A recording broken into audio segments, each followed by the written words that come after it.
So there was this family of three, a mother, a father, and a young boy. And this young boy was always begging his parents to go camping. That was his biggest desire. But his father and mother were both doctors, and they were very busy. And on the weekend, it seemed whenever the father was off, the mother got called in. Whenever the mother was off, the father got called in. And they made so many plans to go camping, but they all fell through because the mother and father were never free at the same time. However, the day came that both of them had determined, you know what, we're going to go camping. Both of them told their son, we're going to go camping. They made arrangements not to be called in. And they were like, we're going to go camping today.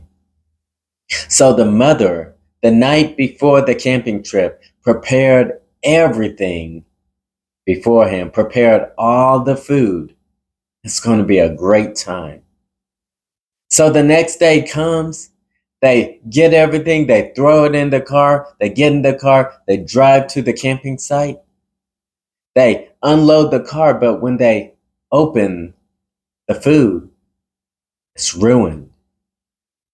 It's ruined because the mother didn't tighten one of the tops to one of the drinks and it spilled and it ruined most of the food.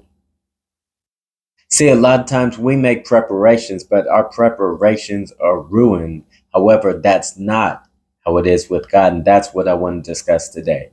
So, Romans chapter 9, starting in verse 22, what if God, wanting to show his wrath and to make his power known, endured with much long suffering the vessels of wrath, fitting themselves for destruction, and that he might make known the riches of his glory on the vessels of mercy, which he had prepared beforehand for glory. So remember, we're talking about the God who has mercy on some and hardens the others. If we have a problem with that, Paul is like, humble yourselves. And then he gives us an explanation. And he begins and says, if God chooses to work this way, that's his right. He is God. He's the creator. He's the potter. We're the clay. We're the creation.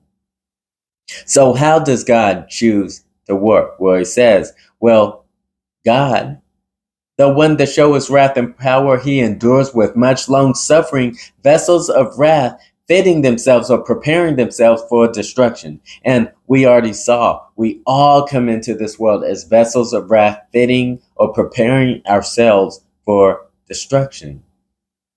So what's anyone's only hope if we're all vessels of wrath by nature and we're fitting ourselves for destruction? What's our only hope? Well, it's for God to make known the riches of his glory to us. So among this sea of vessels of wrath fitting themselves for destruction, there are certain ones of them that God has determined to make known the riches of his glory and have mercy on them. So by nature, they're vessels of wrath, but they have, as we'll look in a minute, been prepared beforehand to be a vessel of wrath that receives the mercy of God. Now, as in our example, the mother prepared all these things beforehand and they were ruined. However, like I said, not so with God. When God determines to show mercy, when he prepares beforehand, one is a vessel of mercy. He will be a vessel of mercy. She will be a vessel of mercy. And it will not be ruined. And they will go into glory. They will go into the new heavens and new earth. It isn't going to be like the mother that the whole family gets to the picnic and opens the basket and they're ruined. No one's going to get to heaven, as it were, and be opened up and they're ruined. They're a vessel of wrath. No, they're vessels of mercy prepared beforehand for glory. And they will be raised in glory in a new body, seeing Jesus Christ face to face, dwelling in a truly perfect world where only righteousness dwells. Now, these vessels of mercy, as I said, this word prepared beforehand is two English words, but it's one Greek word.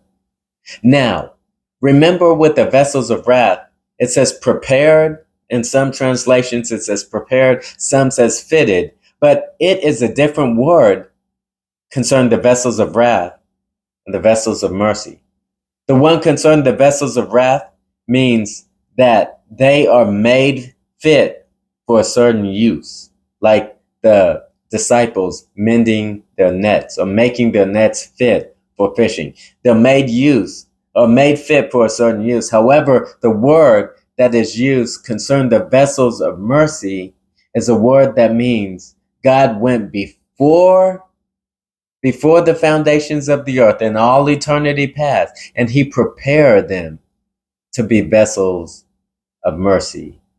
And furthermore, the word in the vessels of wrath, it's middle or passive. They are doing it to themselves. The word concerning the vessels of mercy is active. God actively goes beforehand, like that mother, and prepares vessels of mercy.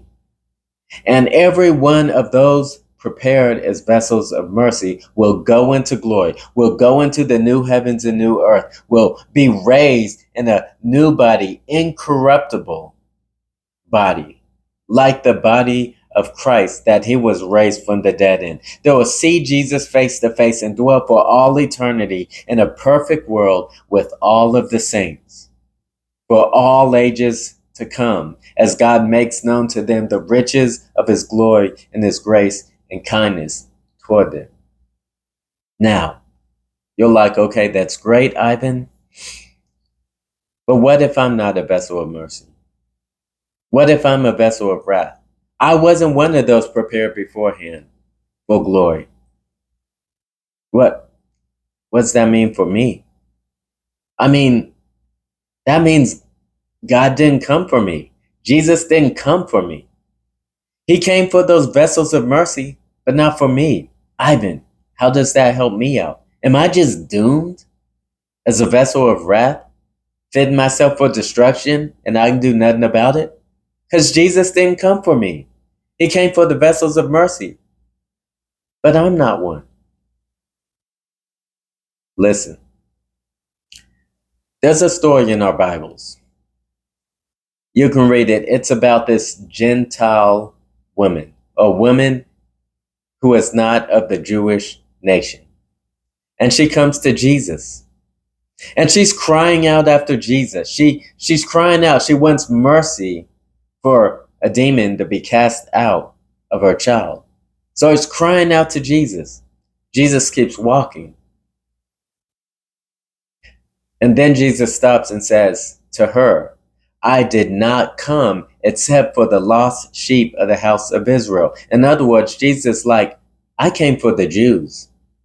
And this woman is a Gentile. But what does she do? Does she say, he didn't come for me. I guess I'm doomed.